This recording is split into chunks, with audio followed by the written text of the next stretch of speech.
Thank you for being here. I wanted to talk about politics. It's a pleasure to participate in this symposium. I've done so before, and I'm glad to be here again to recognize the outstanding service by Congressman Frey in making this event happen. I know it's not easy, it's challenging, and it's hard work. Only by examining and exploring the components of our democracy can we hope to preserve and enhance it for future generations. Two things that I have observed over the past 2 months, I believe, say everything about what you need to know about the ideal of American democracy. The first one was the inauguration. I was invited to go to President Bush's inauguration 67 days ago today. It was a lot of fun. And once every 4 years, America has the special opportunity to remind itself and the world why our democracy has endured for more than 2 centuries. Leaders of both major political parties, from both ends of the political spectrum and all points in between, came together to recognize that the man chosen by a majority of the voters of our nation will lead it. Our nation's military was there too, but only in a ceremonial way. Through 43 presidents, our nation has retained or replaced presidents through a process that really amounts to mutual consent. We all agree that whoever is declared the winner of the election gets to be our leader. It may take a little time sometimes, but we eventually get there. Whether a new party takes over, as happened 4 years ago, or the incumbent remains in place, a newly inaugurated president holds power simply because we agree that's how it should be done. No shots are fired, and no mobs storm the Capitol. Thanks to this most extraordinary system of government, we are blessed with a government that is truly of the people and by the people. The other event in the past couple of months that moved me and reminded me of what's important that we talk about today was something called Free Cuba Day. The second event happened just last Wednesday. It was Free Cuba Day in the state capitol, and many people gathered in the rotunda to promote the cause of freedom of our neighboring island, hopefully for our neighboring island shortly.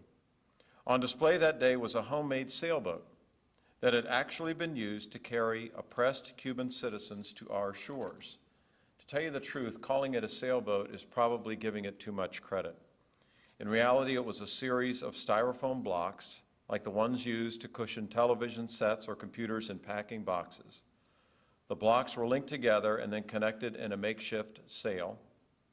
On this makeshift boat, they came seeking freedom.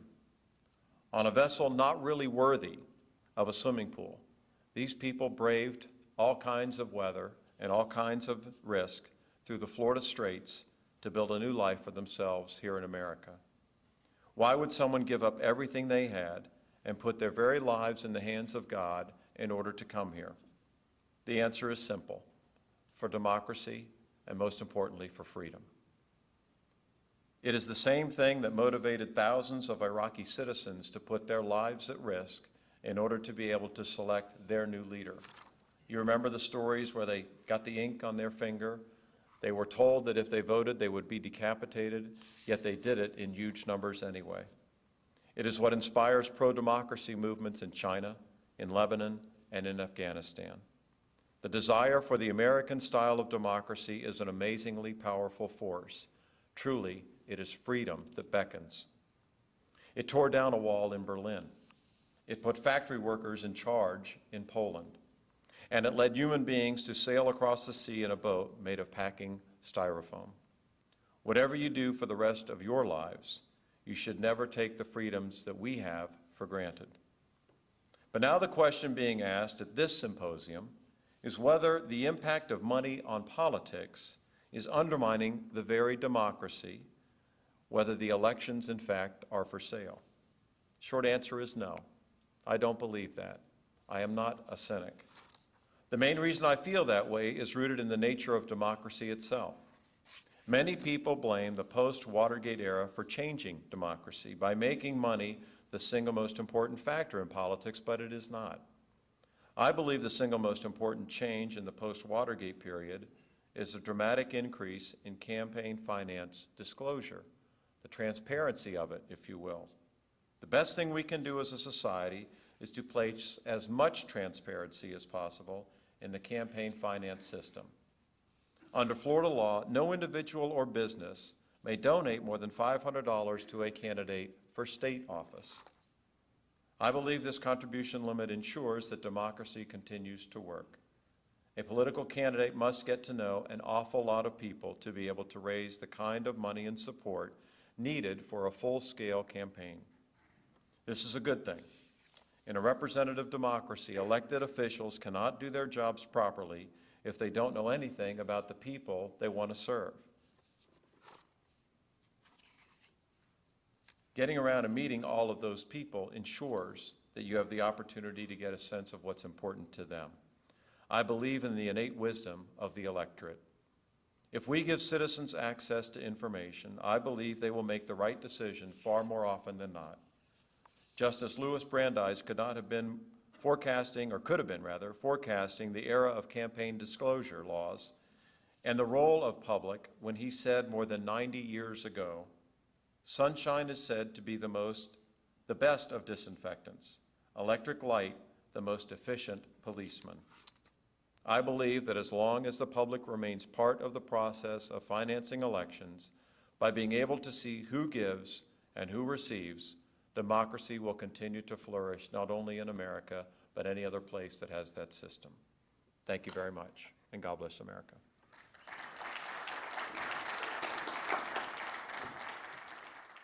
I actually have two jobs. I work, as was said, at De Montfort University in Leicester, which is in the Midlands of England. And I also work as director of the American Studies Centre at the British Library, which I suppose is the American equivalent of, is the British equivalent of the Library of Congress. It's certainly a wonderful place to work. Everybody in their working life has days when when things just don't seem to be going right, and it's wonderful when I feel like that to be able to go downstairs and just have a look at the Gutenberg Bible or Magna Carta. We've got two copies. You could borrow one, I suppose. And the other thing that I do enjoy looking at is the stamps from the British Stamp Act, because we've got those as well. Entirely reasonable piece of legislation. I don't quite understand what all the fuss was about. And indeed, one of the things that occurs to me as we've been looking at politics and money today is that different cultures do have different expectations, and yet nonetheless often use the same words. You know, in Alice Through the Looking Glass, Humpty Dumpty, on being asked about to explain a particular word, said, "A word means just what I want it to mean. It's just a matter of who is the master." And I think when we talk about words like democracy, that's exactly what happens. Britain sees itself as democratic, America sees itself as democratic. I rather remember that when Germany was split into two countries, it was the one we didn't like that had the sense, skill, rhetorically, to call itself the Democratic Republic. We use the same words, but we do it in different ways. And certainly, when Britons look across the Atlantic at America, it is with an immense fascination and envy and pride that this country that, you know, was a bit like us but went somewhat awry a while ago, has turned out so well, really, considering, you know, we've all, well, those of us my age, we've got children, we know that when they go awry and then come out all right, it feels good. So Britain's perspective on England is often rather like that of a slightly chiding aunt looking upon a slightly reprobate child who's come out good in the end. So there's fascination, there's envy, there's pride. But certainly when they look at US elections, there is a sense of fascination that is also the fascination when you look at perhaps a horror movie. Because they think, how on earth could it cost so much? And how, anyway, does anyone put up with something that goes on so long? They still enjoy it tremendously much. One of the US elections are a particular concern of mine. As John was nice enough to point out, I've done a number of books, but the main book of my career was a few years ago, and it's about US elections, election campaigns. US election campaigns are, if you like, the meat and potatoes of my career, and I've followed them with great fascination. I've occasionally worked on them for the experience, campaigns at various levels with various candidates, with some of whom I've liked and some of whom I haven't, but I've thought it all as grist for the mill. And I have collected over time a substantial archive of campaign materials, of those serious things like the leaflets that come through your door, the policy position papers, the press packs, the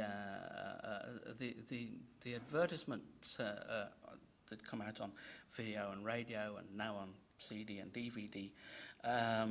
Also, the sillier stuff, the watches and I have a wonderful Crist set from one particular election campaign. The hats, the silly T-shirts, the Michael Dukakis sweatbands, I remember.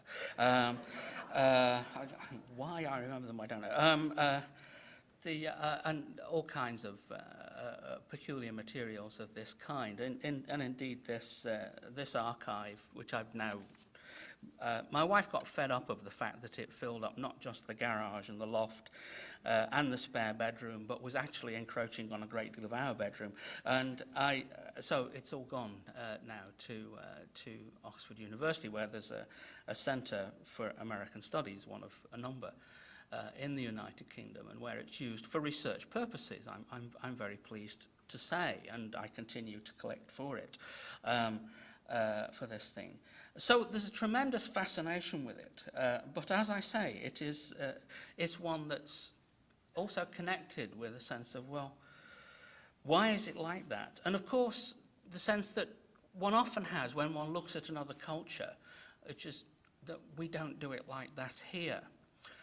Another part of my career is spent organising student exchanges, transatlantic exchanges. I send British students to a number of American universities, and we receive American students in the United Kingdom. And over the last 20 years that I've done this, I've probably organised, I don't know, 500 or 600 young people going in each direction.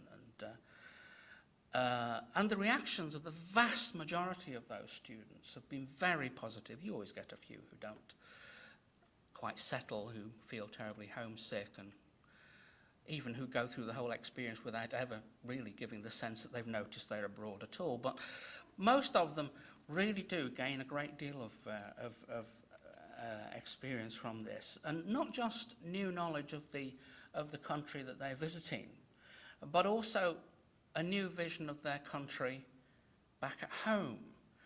And I do warn them about this. I say that actually it's going to be difficult going to this country. That's going to be complicated, and it's going to be more of a shock than you think.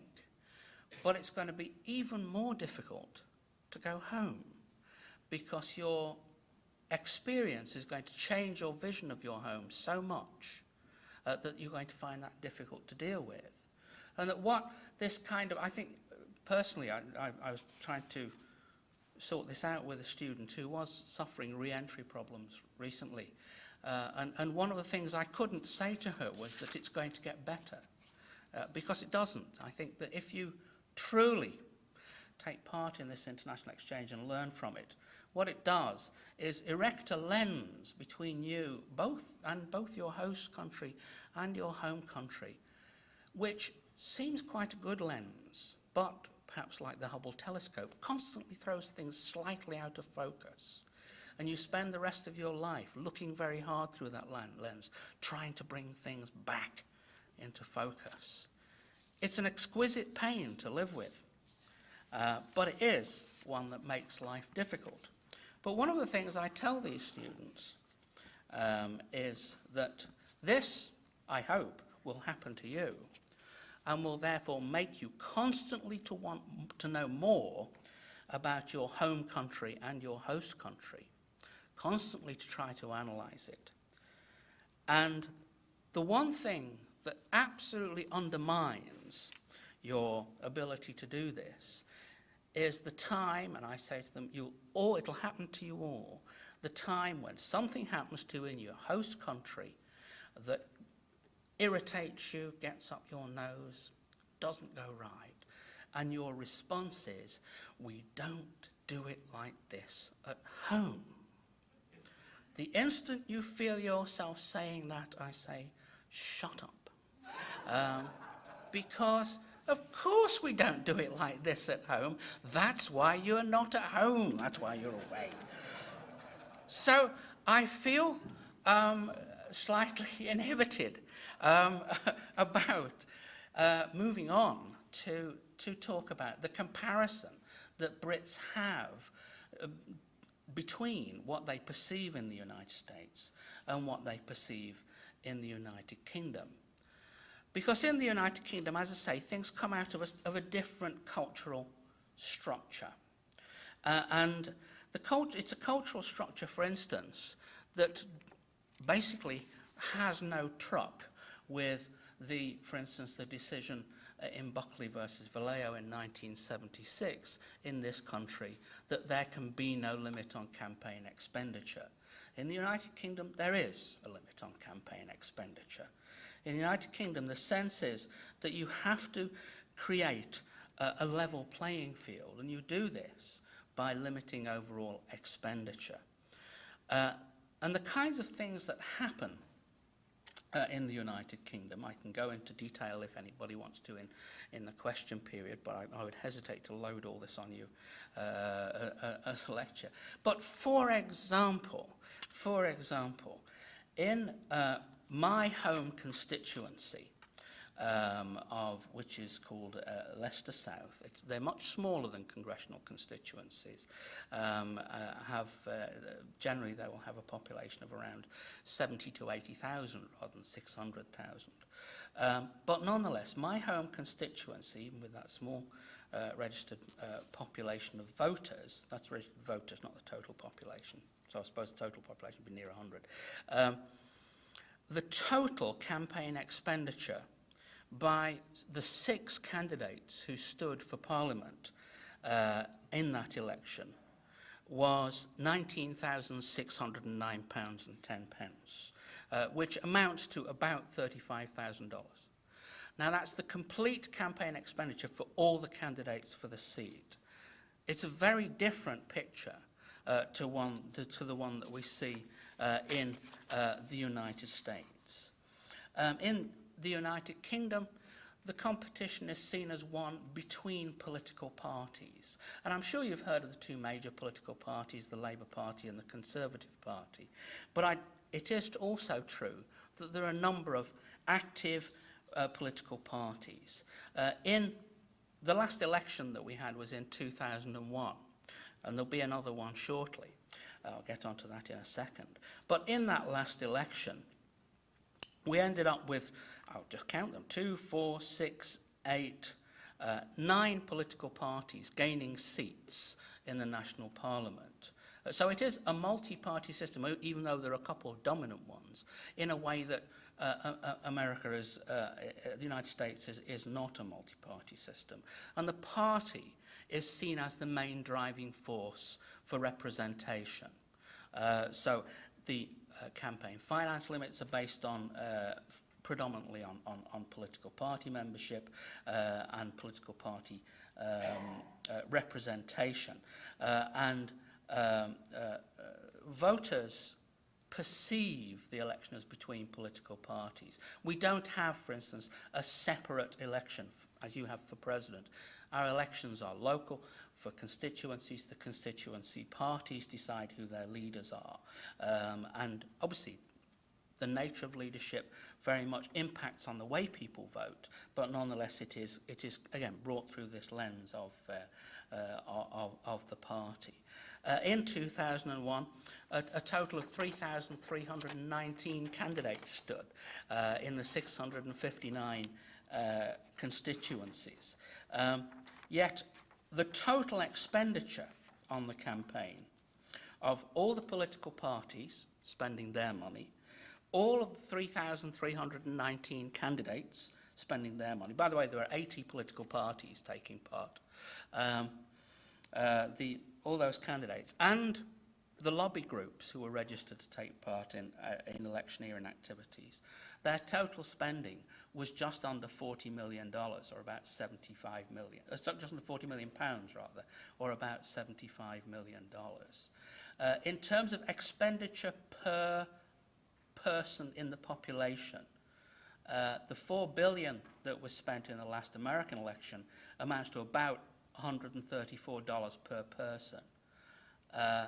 The expenditure in the United Kingdom was about 1% of that, about $1.30 per person.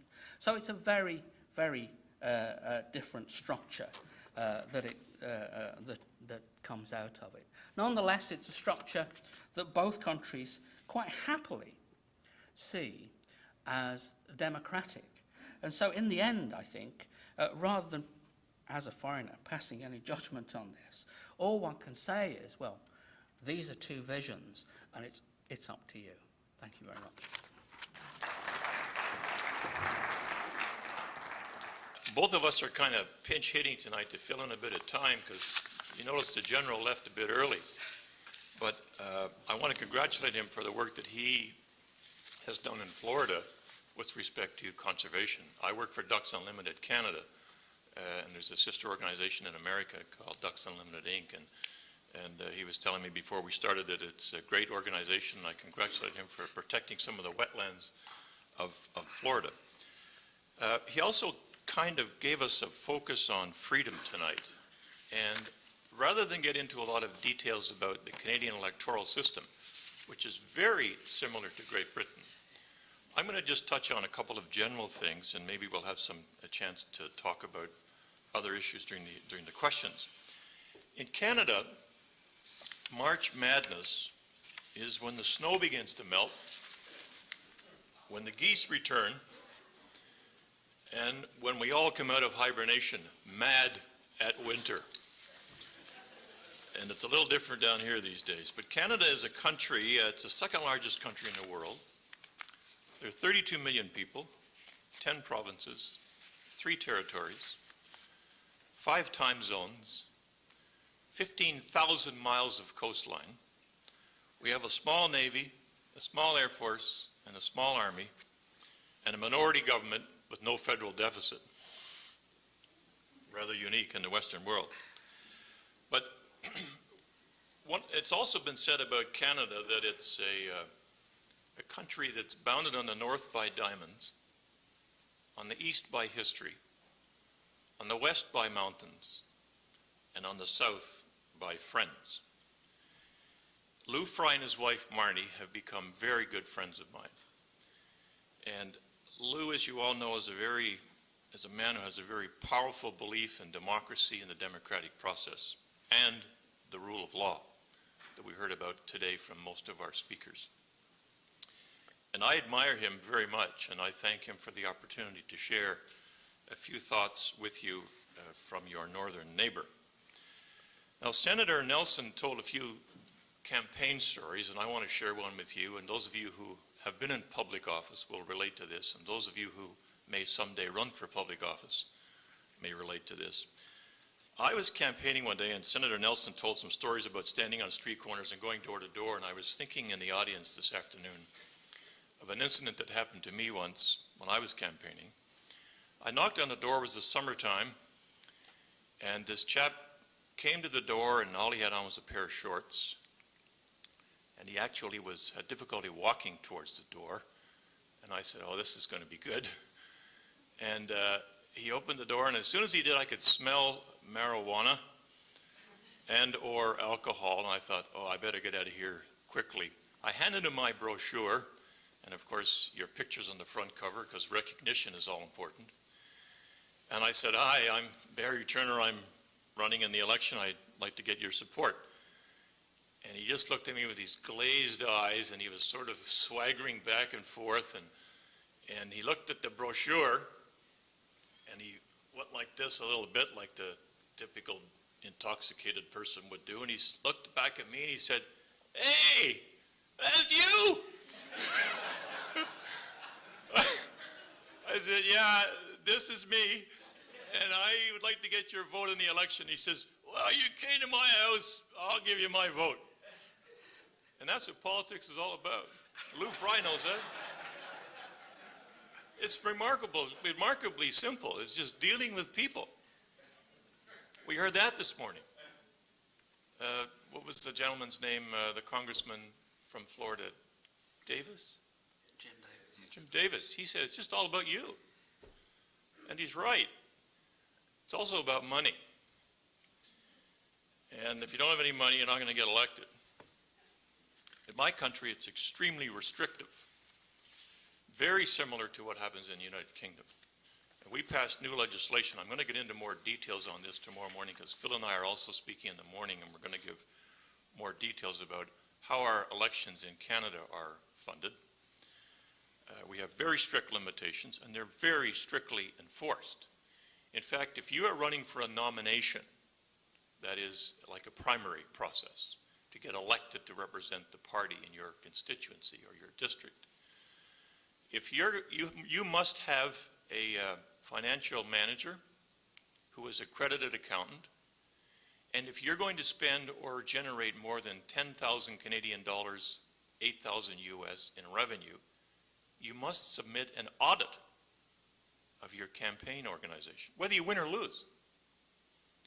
And this is new, new as of January 2004. Contributions to our campaigns are now extremely limited, and we heard that as well this morning. There's no soft money that I know of. It's all hard, it's all up front, it's all accounted for, it's all receipted. And the most an individual can give now to a candidate or a party or a combination of the two is 5,000 Canadian dollars, about 4,000 American. The most that an organization or an association or a national body can contribute coast to coast in a campaign is $150,000 across the entire country for all 308 constituencies. We have severe penalties if you're caught fixing the books in Canada. You could be fined up to 25,000 Canadian dollars, about 21,000 American dollars, or you can go to jail for 5 years, or both. And it's very strictly enforced by what's called the election commissioner. And so far, I don't know of anyone who has ever been fined the full amount or gone to jail, because they're afraid, because you're going to get caught in my country. The checks and balances in our electoral process are very, very strict indeed. Now, Phil is also mentioning the total amount of money spent in the last election in Great Britain. Canada had one in June of last year. And the total money spent by all 9 registered parties, there are only 4 major ones, was 42.5 million US dollars for the entire country. All of the money spent in Canada by the thousands of candidates in June of 2004 was a total of 35 million US dollars for all of the candidates combined across the entire country, for a total of about $77 million. Now that doesn't include the money Elections Canada spends to run the election. That's just the money the four major parties spend and all the candidates. It's an extremely limited amount. But because we changed the laws in January of 2004 to lower the level of individual contributions and corporate contributions, it has now become evident that the test case in 2004, June, needs to be revisited, because it was extremely difficult for candidates to raise money from individuals. The philosophy of the new legislation in Canada was to get the fundraising out to the grassroots. And it may take 2, 3, or 4 elections before that happens. And now I know that a lot of members of Parliament are agonizing about they're in debt. However, the state, in its wisdom, decided that it would reimburse the parties for 60% of their expenditures. That is, the government of Canada would, with Canadian taxpayers' monies, would reimburse about 60% of the party's expenses, and also would contribute towards some of the expenses of reimbursements of candidates. So it's reached almost the point where the federal government, the people, are paying almost 90% of our electoral expenses. Now, a lot of candidates are arguing now, well, why don't we go to 100% and let the state fund everything? Forget the personal contribution element.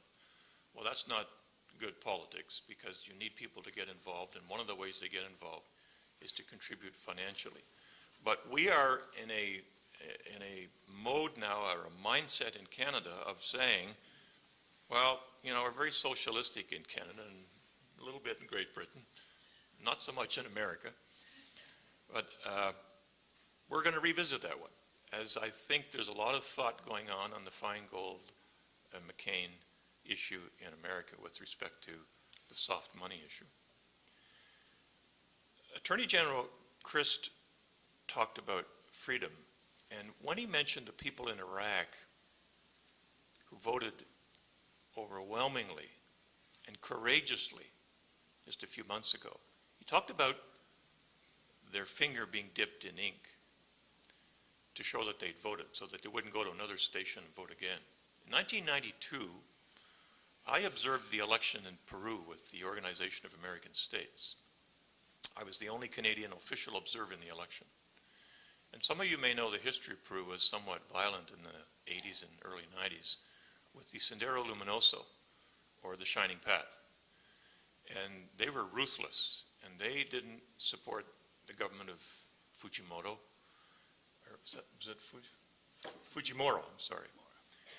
And I went up into the mountains to watch the people vote, and they also dipped their fingers in ink. And the Sendero Luminoso cut off a lot of fingers. It was brutal, because the ink will stay for 3 or 4 days. And when I left the country, I was talking to a young Peruvian stewardess on the airline I flew back to Miami, in fact, out of Lima. And I said to her, "Did you vote?" She was a young woman, and she said, "Yes, I did, for the first time." I said, "How did you feel?"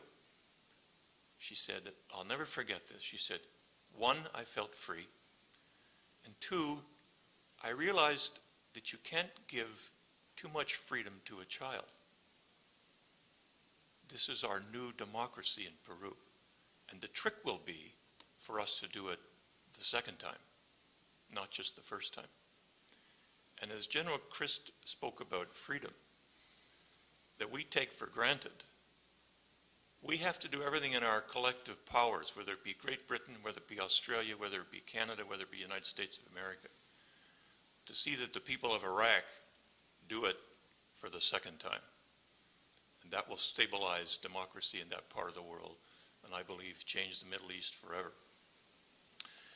That's a quick story. I could give you all kinds of statistical data and information about elections in Canada. I mentioned we have a minority government. It's very frail, very fragile, and may be defeated next week. But the people don't want an election. The Conservative Party is the opposition, but the party in Quebec is the Bloc Québécois. And many of you have been asking me yesterday and this evening about Quebec separation. Will Canada split up? My answer is no, no, and no. I was asked that question in 1969 by the Undersecretary of State for the United States. Remember, I was at a dinner in Washington. Lou, that was my first dinner in Washington, and I'm proud to say I've shared a number of them with you and Marnie at former members of Congress annual general meetings. I said no in '69, Quebec would never separate, because the people realize that united they can really stand, and divided they will not. But the Bloc Québécois, now in Parliament, has 54 seats out of 75 in Quebec. They are, for all intents and purposes now, the balance of power. And we just had a recent budget 3 weeks ago in Canada. And the Conservative Party, that's the opposition with 99 seats, normally votes against the government in power. Whenever they bring in a budget, they say this is unacceptable for the following reasons, and they vote against it. That's the tradition. It's been the tradition in Great Britain for 400 years. This time, the Conservatives decided to support the budget because the people of Canada don't want another election within 12 months. If the government was to be defeated on a budgetary measure, it's a vote of confidence, you must go back to the people. And we're not ready for that. A, the parties are broke. B, Canadians have had enough of elections in the last 10 months. They don't want another one. However, I heard just yesterday that there was a bit of a slippery late Friday afternoon parliamentary procedure 10 days ago where the government, the ruling party, the Liberals, Prime Minister Martin, has brought in something through the back door that the opposition